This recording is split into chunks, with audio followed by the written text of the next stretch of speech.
Hey guys, Ellie from Excellence Property Management here. So I thought I'd do the topic today. It is a little bit of a controversial topic, but I'm going to address it as best as I can. And that is what to do or what to expect if you've got a tenant in council and their lease is coming up for renewal.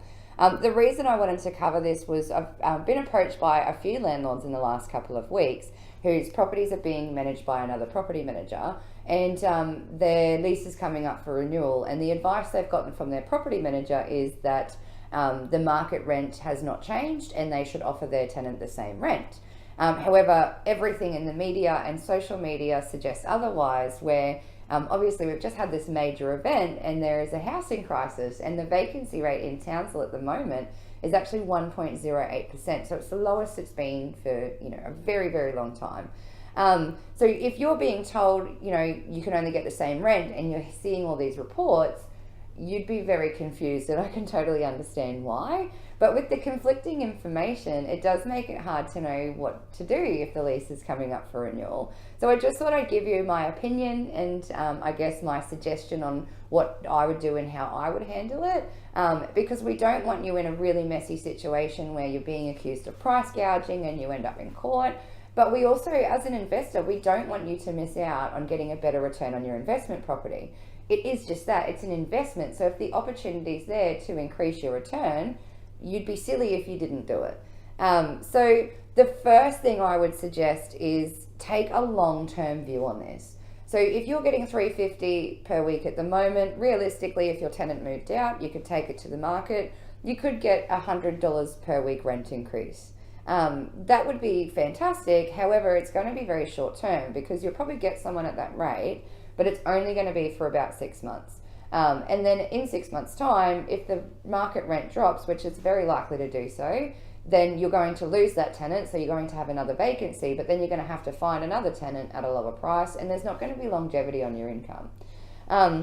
So first things first, determine what would be a reasonable market rate for your property. So before the event, 4-bedroom, 2-bathroom house in Bushland Beach was renting between $350 to $370, depending on the type of property. Keep in mind, this is not a rental appraisal. I'm just using this as an example to, I guess, get the point and the concept across. So now if you look at realestate.com, properties of the same nature are now renting for $400 to $450. Obviously, the much higher ones are people who are sort of trying to take advantage of what's happened. However, you could realistically look at that and go, look, if I took it off the market, if I lost my tenant, I could get $400 a week for that property. So you could say a fair market rate for that property now is $400 a week. Now, I don't mean go and ask your tenant for $400 a week, because that's a $50 per week price increase. That is a bit steep. The way I would suggest it is the first thing that should happen once you've determined that is your property manager should be having an in-depth conversation with your tenant, just to educate them, I guess, on their position at the moment. Because at the end of the day, as unfortunate as it is, your tenant can't just move out into another property like they normally could. They can do that, but they're going to be paying more rent anyway, and then they're going to carry the cost of moving. So financially for your tenant, it's not beneficial for them to just move out. And then enter into a discussion with the tenant about what they're willing to pay and how long they're willing to stay there.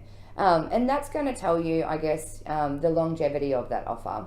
So I had a recent situation where the rent is currently was at $350, similar property to what I'm talking about, and we discussed that renewal with the tenant, and it wasn't just about what the market rent was.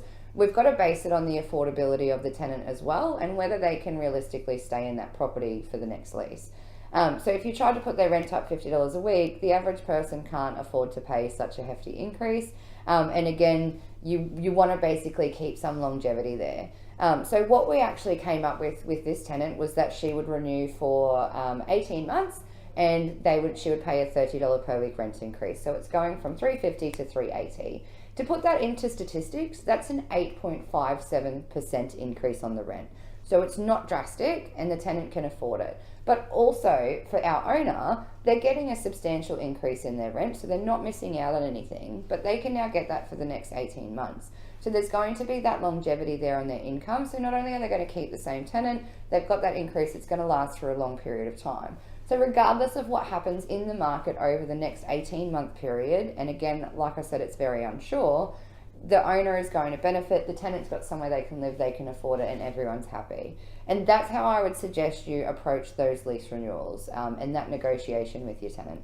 It's not realistic for the tenant to expect they're not going to get a rent increase at all, but it's also from the owners, it's not realistic to expect that someone's overnight going to be able to pay an extra $50 to $60 a week. There's got to be that give and take there.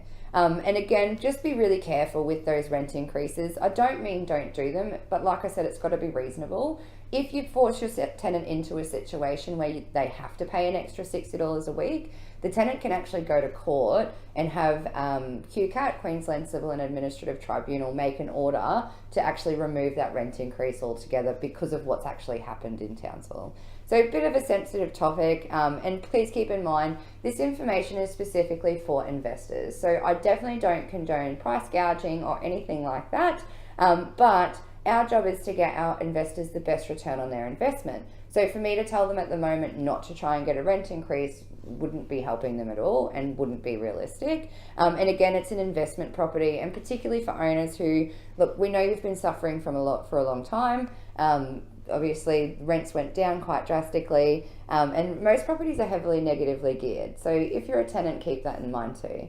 I hope that information was helpful, but if you want some more specific information about your property and you've got this situation coming up, please feel free to contact me. The details are below. There's also a link to a blog where I've written this out in more detail if you'd like to have a look, but definitely happy to help out. Thanks very much, guys. See you next time.